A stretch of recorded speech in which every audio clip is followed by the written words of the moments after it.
First of all, for those of you who have joined us, thank you so much. My name is Gina Buckles. I'm one of the advisors on the team at 401k Plan Professionals.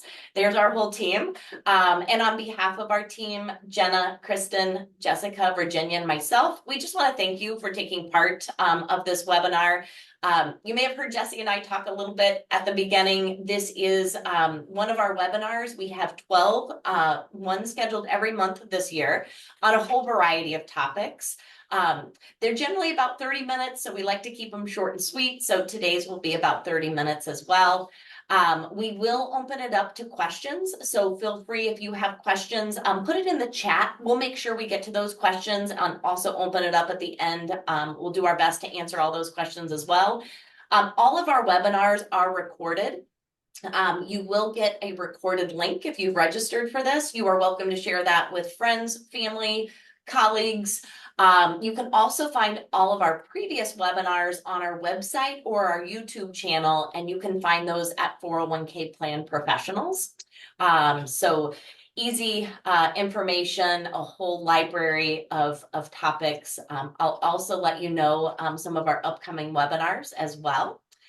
And last but not least, I want to introduce our guest speaker. So again, Jesse and I have been chatting a little bit. Jesse is a regional vice president with American Century Investments. He is a great partner to us. We rely on people like Jesse to give us investment analysis, economic data, product information, and they also bring great content to us like this presentation as well. So we really appreciate that. Jesse's been with American Century since 2017, so almost seven years. But he has a very extensive background in the retirement plan industry and in the investment industry as well. So we're thrilled to have him here as our presenter today. And Jesse, I'm going to turn it over to you. Terrific. Well, thank you, Gina, and a big thanks to all of you over at 401k Plan Professionals. Always exciting to be able to participate in things like this. So recognizing, the format here and trying to stay on track and get through this in a reasonable amount of time, I'm going to point out today we're going to just kind of hit the highlights here of raising financially aware kids.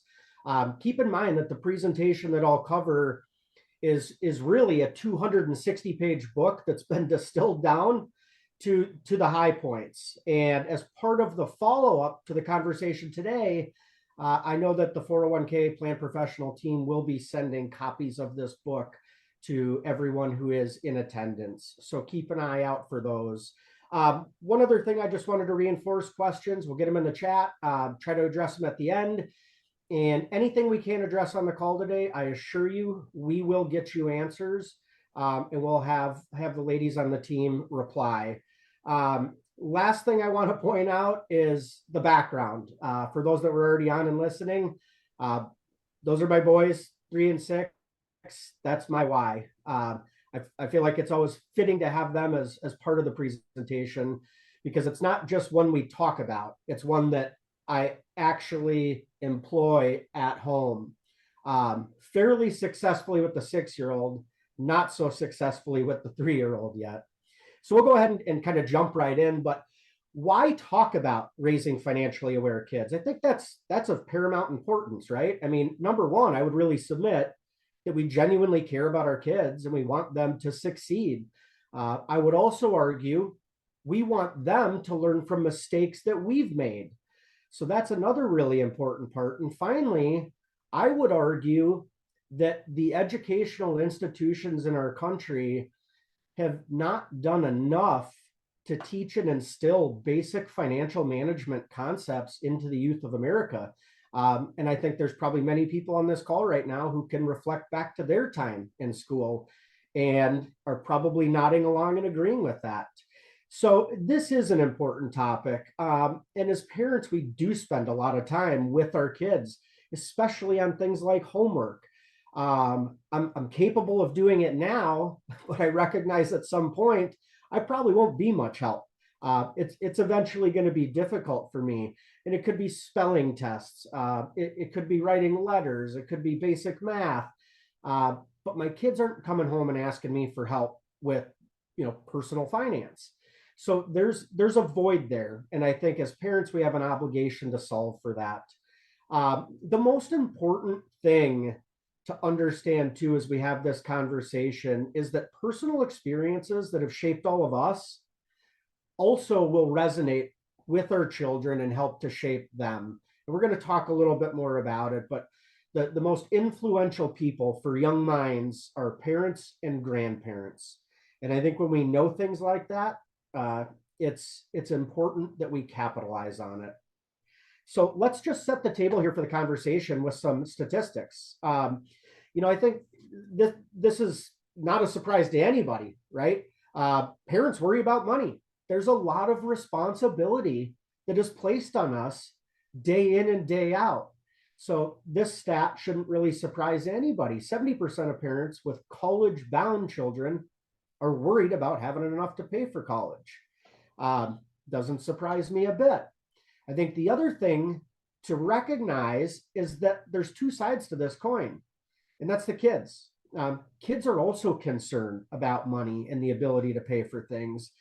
And pulling in some data points here, I mean, 1.7 trillion in outstanding student loan debt. That's a big number. It's a very big number. And with the college attendance as high as it's ever been, one could conclude with probably a pretty high degree of certainty that balance is going to continue to go up. 68% of students borrow money to pay for their undergraduate education. We'll talk about ways to minimize what you need to borrow. And there are options, but last stat, 71% of currently enrolled bachelor's degree students strongly agree that their degree is worth the cost. We don't have time for very specific examples here, but I think we can all agree that, we've encountered personal situations or know somebody that maybe believed that and it didn't necessarily end up being true. So be thoughtful. Fewer than half of young adults, and we're going to define young adults in this opening section as 18 to 34, say they're completely financial independent. I think that's interesting, right? 45% are financially independent. Yet the next number suggests about 60% of parents of these young adults had to help their kids financially in the last year. So there's a little bit of a disconnect there. And this last one is always a little bit fun, right? 75% of young adults say they think they're eventually going to get there.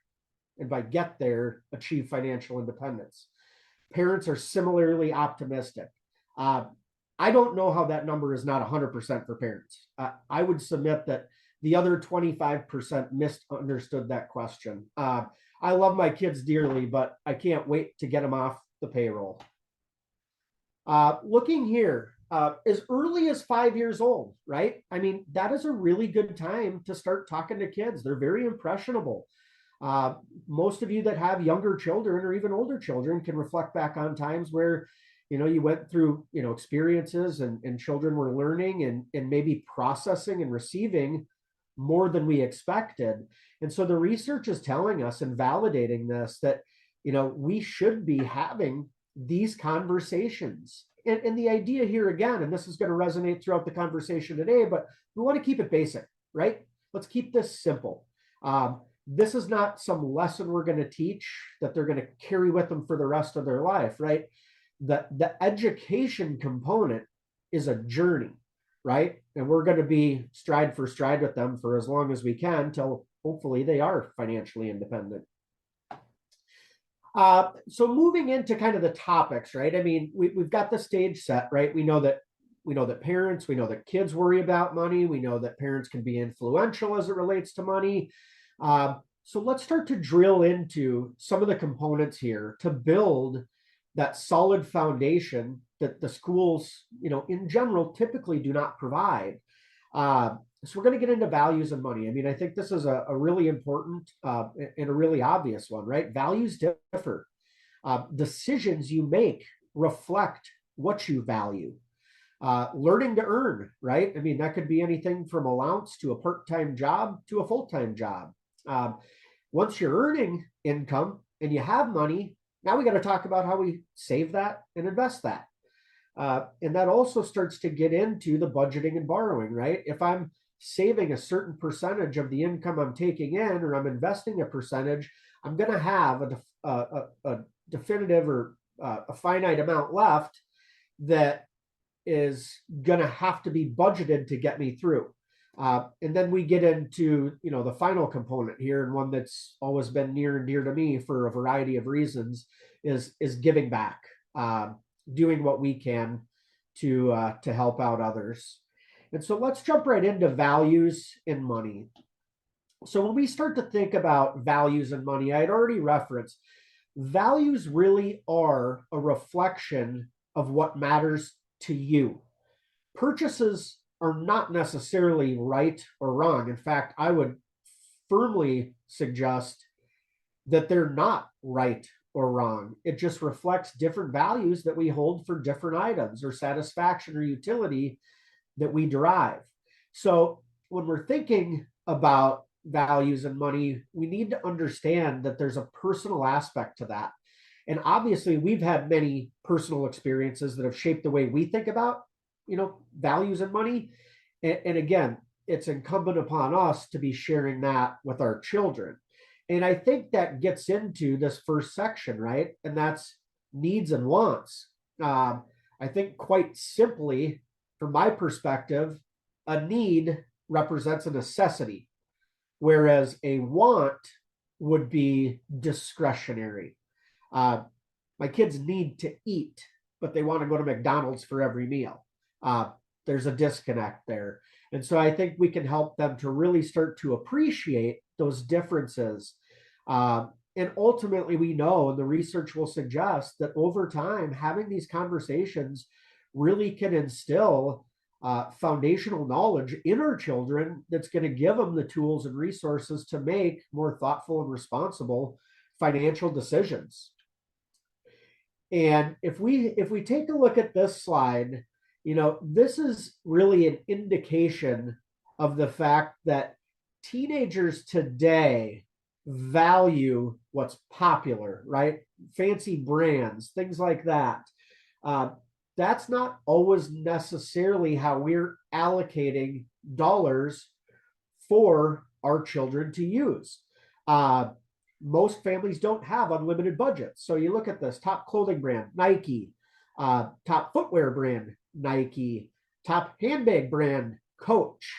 And my wife falls in that category too. I don't know what she'll ever do with all of these. But the top shopping website is Amazon. I think probably everybody on this call has bought something on there or routinely buys things on Amazon. So it's something to recognize. I mean, as kids are younger, they do want the finer things in life, but many have not had that foundational education and training to really understand that, most of us have to operate on a limited budget and make choices. So that brings us to what is money? And I think to adequately address this, I'm going to go ahead and read to you the definition from the Merriam-Webster Dictionary. So what is money? As defined by the dictionary, money is something generally accepted as a medium of exchange, a measure of value, or a means of payment.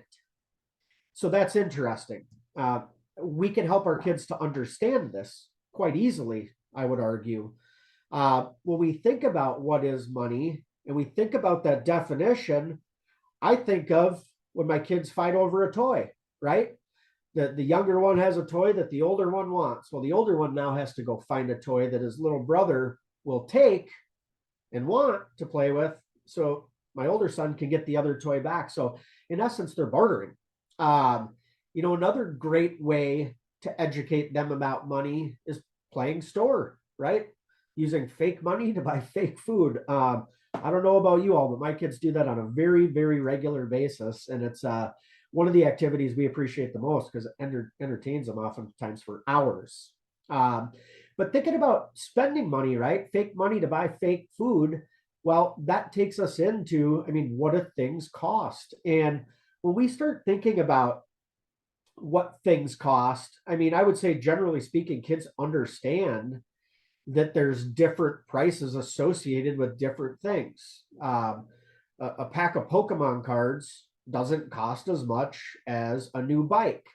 So there is recognition of that. And I think that's something that's really important to kind of keep in mind as we're, helping them to better understand, and not just understand, but appreciate these costs at your own peril. Take your kids to the grocery store. Uh, Sometimes it can be painful, but there's a lot of important lessons to be learned there. Looking at the prices of different things, brand name stuff versus generic. A lot of valuable lessons. And that comes down to worth, right? Is the brand name worth the extra money that you're going to have to pay for it? If it's ketchup or pickles or something basic like that, I mean, I would suggest that the answer is probably no. But again, I draw back to that's my opinion. Uh, Everybody's making their own decisions based on what they value. So I'm not here to tell you what's right or wrong. I'm just here to tell you that every decision we make reflects what we do value. Here's a really good example of this. And you can probably think of many examples too that you've experienced in your life. Think of buying a $10 pair of gloves. What value would you derive from that? Well, it's going to keep your hands warm in winter. And in Minnesota, it's probably even going to prevent frostbite. I would say there's an awful lot of value derived from the $10. And so those are the types of things that you want to get kids thinking about. And just using that example, I'm sure it's got wheels turning where you can think of many, many other examples where you can illustrate value or worth. Opportunity cost. Easy way to think about this. Let's say you've got a 10-year-old child who wants to go to the movie with their friends, but Billy or Sally's birthday party is the same day, same time. If your child decides to go to the movie with friends, that means they can't go to the birthday party for Billy or Sally. So that represents an opportunity cost. Going to the movies costs them the opportunity to attend the birthday party. Every decision we make in life has an opportunity cost. And there's, as a result, ample opportunity to provide examples of this and really get our kids thinking more about it. So what do we do? Well, and we've got to provide them with the tools, right? Instill the knowledge. And I think, one of the important things to understand too is that there are a lot of really valuable tools that you probably all have in your homes right now. I mean, you think about piggy banks. In our house, we use savings jars, and I'll talk more about that in a little bit. Could be a savings account. If you've got older children that are getting into the teenage years, maybe they're working part-time jobs. Now you potentially have got things like IRAs on the table. So a lot to consider here, but a lot of valuable guidance that we as parents can provide on these very basic topics when we know kids are listening and it's resonating. So getting into learning to earn. This is a big one, right? Learning to earn. There's different ways to earn. First, we'll talk about allowances. You can see some of the stats on the screen, and I'll let you all read those and look at those while I'm talking. But I think, one of the important things to understand is that, allowance is not a given, right? There's inevitably probably some people on this call that are saying, we have an allowance for our children at home, and maybe there's others that are saying we don't believe in it. Again, not right or wrong. There's different way to handle things, but studies suggest the majority of people have thought about allowance three different ways. One would be just to guarantee a dollar amount. And I think the underlying presumption there is your children are going to do the things that are expected of them, regardless of whether or not they're receiving an allowance. And we could probably have a whole nother hour discussion on that topic alone. The other component here, the other option potentially could be like a performance-based or work-based allowance. Clean the kitchen and you get this amount, right? Pick up your bedroom, make your bed. That also can be a very valuable way to do things. And I think the underlying premise there is it hopefully doesn't encourage kids to be expectant of things. I think the other component here that's arguably even more valuable is that situation like that, where you're paying for what they're doing, puts them into a situation that they're likely going to encounter later in life, right? That's very comparable to what it's like to go to work every day. Average earnings 16 to 19-year-olds, 623 a week, roughly 2,500 a month, annually 33,000. That is very, very meaningful money.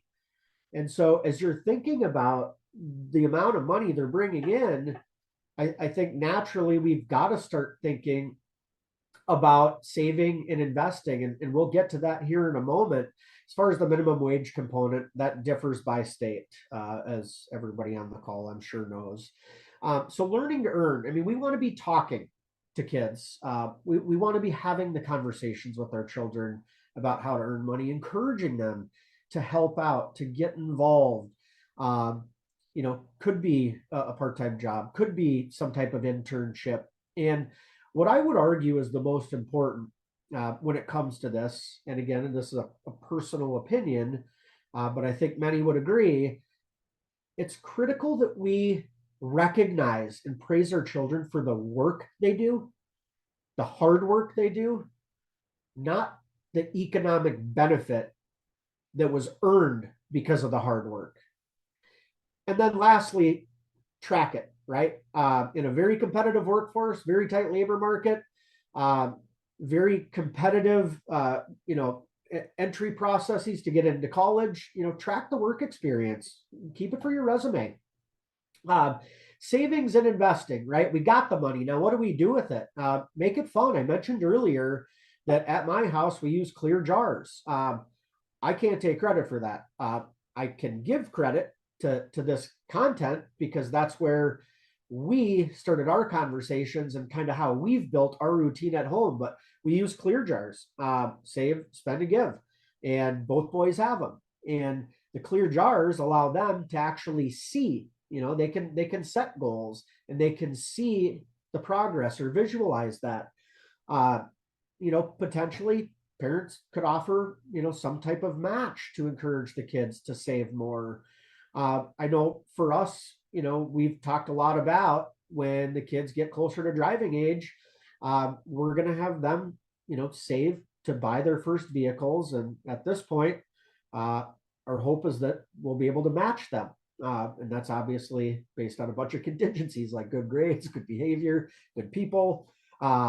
So have fun with this, right? The whole idea here is to have fun. This shouldn't become a power struggle at any point. Introducing our kids to the banking system, right? I mean, I think when I was a kid anyway, and I would probably argue that most kids to this day think of bank as synonymous with money. Take them there, take a tour. You can go through, you can ask questions, show them how to deposit money. Funny note, we updated this presentation recently for 2024, and a few colleagues and I mean, we were betting there's no way it's still going to talk about checks. I mean, I haven't booked or used a check or balanced a checkbook in probably 5 to 7 years. So we'll see if that remains, relevant going forward. But there are a lot of valuable things that we still need to teach kids. Debit cards, things like that, ATM transactions. And then we start to think about, investing for the future, right? I think naturally when you interact with a bank, you start thinking about interest. Gets you interested, no pun intended, in earning more. Well, that, plays right into the stock market, right?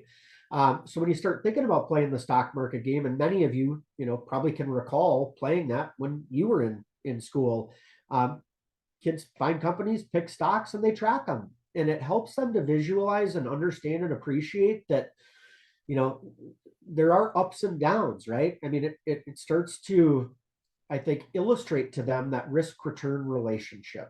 But set goals, do it with them, have fun. Thinking about planning for college, I mean, really what this chart is trying to convey is that the two most important variables that you have on your side as it relates to saving for college, or I would argue any other long-term goal, It's time and compounding. So start early, regardless of the goal. But in this instance, it's incredibly important to start early for college savings. This references 529 plans, terrific vehicle. There's many other educational vehicles that can be used effectively. So rules differ by state. Tax benefits and considerations differ by state, and I would just suggest you talk to a professional that can help guide you based on your situation. Lastly, for saving and investing, and I would submit, if you can employ religiously these 3 rules, save every time you have income. I don't care if it's $10 from, Aunt Susie, or $100 check that you got from, grandma and grandpa for Christmas. Save a minimum of 10% and up to 20. The final point, right? Nike, just do it. I don't know if they still use that as much as they did when I was growing up, but that's the important part. Make it a routine. Make it part of your daily practice. So budgeting and borrowing, this one's going to be quite quick here. I think it's very straightforward, but give kids budgeting responsibility. I mean, elementary, middle school kids, even to bear the responsibility of managing that allowance money is very important for helping them to understand and appreciate the choices. Applying a clothing allowance, sure, we'll let you get that $70 pair of shoes, but if you want the $100 pair, I expect you to save and contribute the other 30. So there's many instances where you can illustrate that. We already hit on, risk return, right? I mean, the more risk you're willing to take, the greater potential for return, but the greater risk you take also carries the risk of downside. So again, the stock market game is such an awesome way to teach these concepts to our kids. Budgeting and borrowing, right? I mean, if your kids are a little bit older, sit down, have the conversation around budgeting and make them write it down. You can work through this with them, help keep them accountable, help keep them on track. This creates that paper trail and the motivation and the incentives. 10 things to know about credit, right? I'm not going to go through all of these individually, but credit is obviously of paramount importance, right? Credit is something that virtually everybody is going to have to leverage at some point in their life. And when you start talking about credit, you can't talk about it without discussing FICO scores, right? And that's the Fair Isaac Corporation. They're the ones that actually created the model for our FICO scores. And the 5 things that are listed here: payment history, amount of debt, length of history, amount of new credit mix, those are the things that contribute to that score.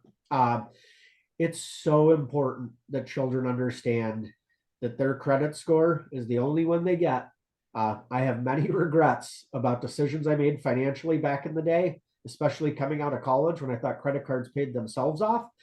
And I will absolutely leverage my own personal experiences to help my kids understand and appreciate the mistakes I made and allow them to learn from them, hopefully before they make a big or large mistake themselves.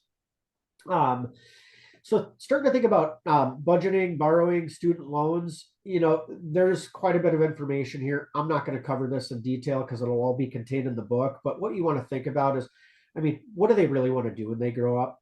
Studentloans.gov is an awesome place to go try to calculate the cost of college. I would encourage you to go out there, then start looking at grants, scholarships, anything you can do, part-time work, to take out the smallest amount of loans you possibly can. And that brings us to our final topic. And I know we've got about a minute left. And this is a quick one here. As I mentioned earlier, though, it's very near and dear to me. There's a tremendous amount in my life that I have to be grateful for. So the giving component is really important for our entire family. We do like to volunteer as a family. I think a lot of times when people think about giving, our minds naturally go right to writing a check, providing some monetary amount.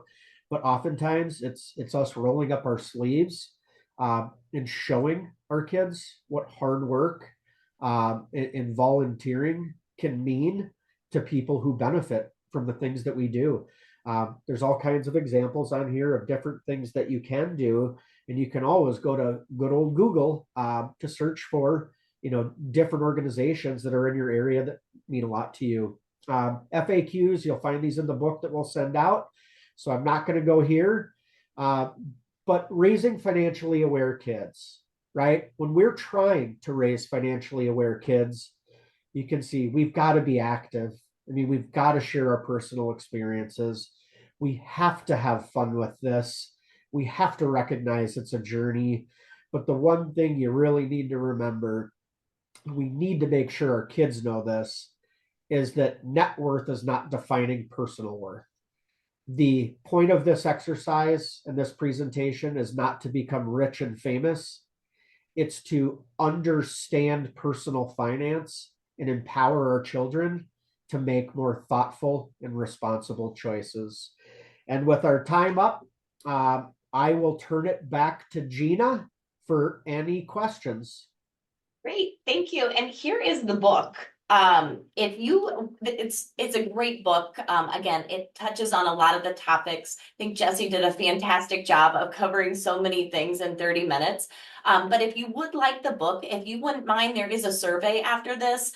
Just let me know. And if you could give me your address, that would be wonderful. Or just shoot us an email. We'll be happy to send that book out to you. So thank you very much. And yes, great job, Jesse. Just wanted to add a couple quick thoughts. And again, please, feel free to put any other questions in the chat. Jesse has little kids, 3 and 6. My kids, I am knee deep in college. I have one graduating from college and I have one who's a senior in high school.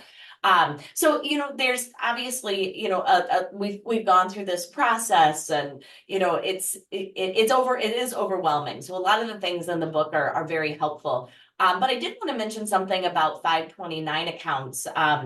With the recent passage of Secure 2.0, legislators are now allowing you, if you have extra in that 529, you can roll it to a Roth IRA for your child. So, a lot of times when I talk to people about saving in a 529, you have this little baby and who knows, are they going to go to college? Will they get scholarships? Who knows what their future will hold. But I think that for parents to know that, if my child doesn't use that 529 or if they don't use all of it, there is a way that you can transfer. It's up to $35,000. You can roll it annually to a Roth IRA for your child. So that's just something to think about, if you're considering, should I save in that 529?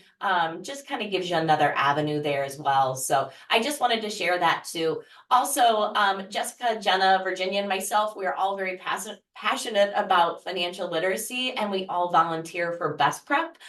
So we do bring some education to the classroom. Best Prep reaches out to us. They ask us to do presentations at certain schools. We've done the stock market game. So if you have a child or if you're invested or volunteer in a school and you think that might be helpful, let us know. We'd always be happy to connect with a teacher or a school and be happy to volunteer some more. So we do love that as well. So okay, we'll see if there's any other questions in the Q&A. All right, great job. Okay, if you don't have any questions, again, you're welcome to hop off. We thank you so much for your time today. Jesse, fantastic job. And again, if you would like us to mail this book, please just make sure you could kindly give us your address. We'll get that out in the mail to you in the next couple of days.